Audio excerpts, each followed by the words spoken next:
안녕하세요. 이번에는 아마존 EC2에 대해서 알아보도록 하겠습니다. 이번 영상을 통해서 여러분은 아마존 EC2에 대해서 이해하게 되고요. 아마존 EC2 인스턴스를 생성할 때 여러 가지 구성 정보들을 구성하는데요. 이 중에 인스턴스 유형이라든지 비용 지불 방식이라든지 아미 이미지라든지 키페어, 스토리지 구성 방식과 같은 다양한 구성 정보들을 확인해 볼 것입니다. 아마존 EC2 인스턴스는 엘라스틱 컴퓨트 클라우드, 바로 C가 두 개가 들어가죠. 엘라스틱 C 두 개에서 EC2라고 부르는데, 이 EC2는요, 클라우드에서 사용하는 가상 서버를 이야기합니다. 가상 서버이기 때문에 어플리케이션 서비스에 적합한 하드웨어, 다시 말해서 CPU나 메모리, 그리고 네트워크라든지 로컬 스토리지와 같은 항목들을 여러분이 직접 설정해서 사용하실 수가 있습니다. 또한 엘라스틱하다라는 의미는 탄력적으로 크기를 늘렸다 줄였다 할 수 있다는 얘기인데요. 이러한 하드웨어 리소스를 필요한 시점에 늘리거나 줄일 수 있도록 지원해주는 그러한 AWS 서비스다라고 생각을 하시면 됩니다. 그러면 아마존에서는 어떤 형태의 인스턴스를 지원해 주느냐? 바로 CPU, 메모리, 네트워크, 스토리지에 최적화되어 있는 다양한 형태의 인스턴스를 지원해 주고 있는데, 지원하고 있는 EC2 인스턴스의 유형을 보면은요, 범용 인스턴스가 있고요. 컴퓨팅 최적화 인스턴스, 메모리 최적화, 스토리지 최적화, 가속화된 컴퓨팅 인스턴스와 고성능 컴퓨팅 최적화 인스턴스 등 이렇게 6가지 형태의 유형을 지원해주고 있습니다. 여기 기술 문서를 클릭해 보시면요, 아마존 AWS에서 지원해주는 6가지 형태의 인스턴스들에 대해서 설명을 하고 있죠. 범용은요, 균형 있는 컴퓨팅 메모리 네트워크 리소스를 지원해주는 그러한 컴퓨트고요. M 시리즈와 T 시리즈가 있습니다. 예를 들어서 제가 T2라고 하는 이 인스턴스 유형을 선택하게 되면요, 이 T2 인스턴스는요, T2 나노, T2 마이크로부터 시작해서 2X 라지까지 CPU 개수와 그리고 메모리 양이 이렇게 정의되어져서 인스턴스들이 준비되어 있습니다. 내가 원하는 그러한 인스턴스가, 예를 들어서 나는 CPU 2개에 메모리 8기가가 필요해. 그러면 T2 라지라고 하는 걸 사용하실 수가 있죠. T 제품이 있기도 하고요. 또한 이렇게 M 제품들이 있기도 해요. 제가 M4라는 걸 선택해 주게 되면요, 이렇게 CPU 2개에 메모리 8기가를 지원해주는 M4 라지라고 하는 인스턴스가 또한 있습니다. 그리고 여기에는 EBS 대폭을 어디까지 지원해 주는지에 대해서도 또 이렇게 속도가 다르게 지원을 해주고 있습니다. 컴퓨팅 최적화는요, 고성능 프로세스를 이용해서 컴퓨팅, 계산에 관련된 집약적인 애플리케이션에 적합한 리소스를 지원해주고 있고요. 메모리 최적화는요, 대규모 데이터셋을 지원할 수 있도록 메모리 쪽이 좀 더 최적화되어 있고요. 스토리지에 좀 더 최적화되어 있거나 또는 GPU를 통해서 머신러닝과 관련된 서비스를 사용할 때 적용할 수 있는 그러한 가속화된 컴퓨팅 인스턴스도 있고요. 그리고 복잡한 시뮬레이션이나 딥러닝 워크로드에 적합한 고성능 컴퓨팅 최적화 인스턴스까지 이렇게 다양한 형태의 인스턴스들을 지원해주고 있고, 우리는 이 중에 우리가 원하는 인스턴스를 선택해서 사용할 수 있습니다. 또한 인스턴스를 표기하는 방법은 이러한 형태를 표기해주고 있는데요. 자, 어떤 타입, 컴퓨팅 최적화인지 범용인지 C 또는 T 또는 M과 같은 그러한 글자가 이렇게 인스턴스 패밀리로 들어가게 되고요. 자, 인스턴스 제너레이션 같은 경우에는 몇 세대, 몇 번째로 만들어진 인스턴스인지를 알려주고 있고요. 프로세스 패밀리는 CPU 종류가 어떤 CPU가 들어가는지를 알려주고 있고, 그리고 뒤에 요 X라지, 2X라지와 같은 하드웨어 크기를 알려주는 그러한 숫자가 들어가게 됩니다. 이러한 형태의 인스턴스들을 우리는 선택해서 사용할 수 있습니다. 그럼 이런 인스턴스를 선택했으면 그 인스턴스에 대한 비용은, 클라우드는 사용한 만큼 비용을 낸다고 하죠. 그 비용을 지불하는 방식도 기본 3가지 형태로 이렇게 보실 수가 있어요. 하나는 온디맨드라고 해서요, 우리가 실제 사용한 만큼 초 단위로 계산해서 나중에 뭐 하겠다? 비용 지불을 하겠다. 이런 게 바로 온디맨드. 그래서 중단할 수 없는 단기적이고 불규칙한 서비스를 써야 될 때 이런 온디맨드 형태의 비용 지불 방식을 선택합니다. 그런데 회사에서 1년에서 3년 정도 프로덕트 기반에서 기본 용량이 이렇게 정해진 상태로 서비스를 계속해야 된다면 온디맨드보다는 리저브드, 예약 방식의 지불 방식을 더 많이 선택합니다. 이렇게 1년에서 3년 정도 약정을 하게 되면요. 온디맨드에 비해서 최대 75%까지 비용 할인을 받을 수가 있거든요. 그래서 안정적이거나 예측 가능한 애플리케이션을 운영해야 될 경우에는 이렇게 예약 방식의 지불 방식을 선택해서 사용합니다. 또 한 가지 방식이 스팟 지불 방식이 있습니다. 스팟 인스턴스는요. 가격을 입찰을 해서 가장 낮은 가격에 입찰되어 있는 사용자가 해당하는 인스턴스를 쓸 수 있는 구조예요. 그래서 온디맨드에 비한다면 최대 90%까지 비용을 아낄 수가 있는데 문제는 스팟성으로 입찰가를 더 낮게 들어가게 되면 내가 가지고 있는 서버가 꺼지고 다른 사용자가 가져갈 수도 있기 때문에 그래서 중단이 허용되는 개발이나 테스트, 배치 처리 작업을 할 때는 비용을 많이 아낄 목적으로 스팟 인스턴스 선택해서 사용하는 경우도 있습니다.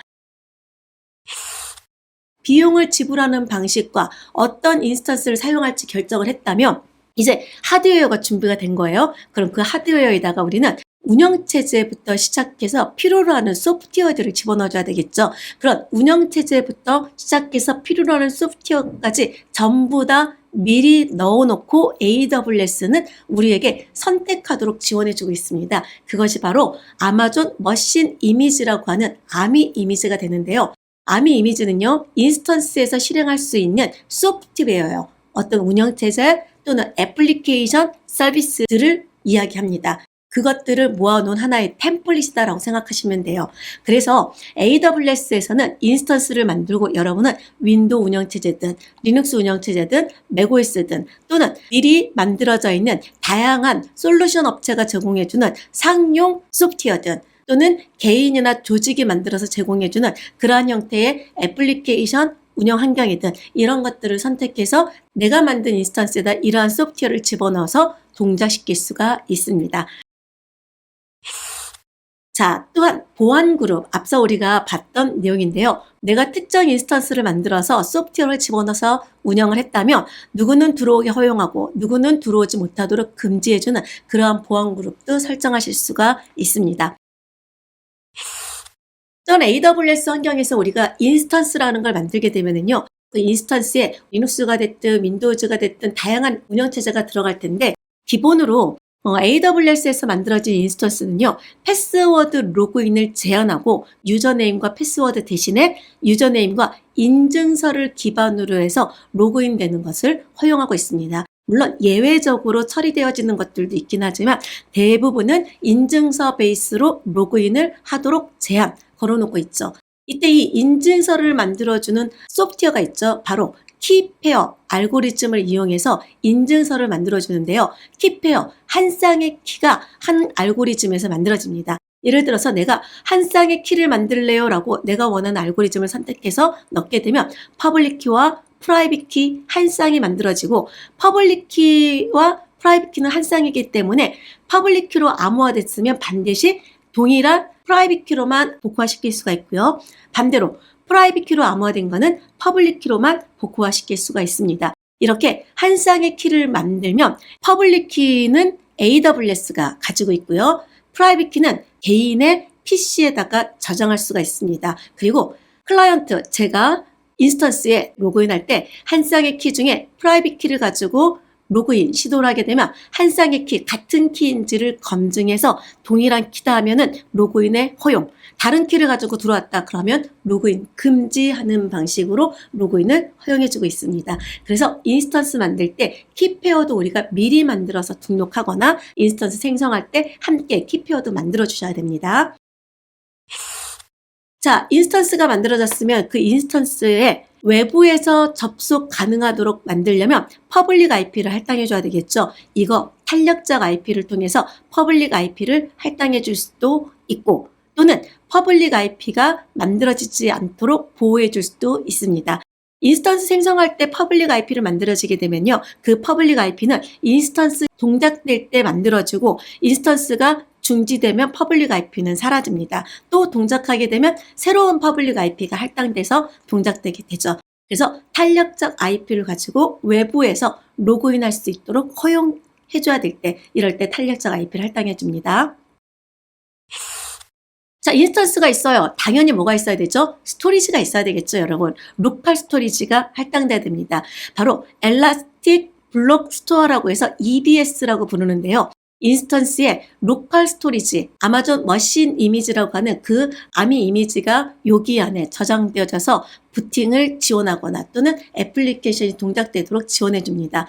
보통 AWS에서 인스턴스를 운영할 때 요 로컬 스토리지는 운영체제 부팅 용도로 많이 사용하고, 애플리케이션의 데이터들은 별도의 스토리지를 만들어서 운영하는 형태로 사용되고 있죠. AWS에서는요, 이렇게 로컬 스토리지를 쓸 수 있는 EBS의 볼륨 타입도 용량별로 또는 타입별로 다양하게 지원해주고 있으니까 우리는 우리 서비스에 맞는 걸 선택해주면 됩니다. GP3가 GP2보다 기가바이트당 비용이 낮아서 경제적이고 성능도 우수하기 때문에 요즘은 이 GP3를 기본으로 많이 사용하고 있습니다.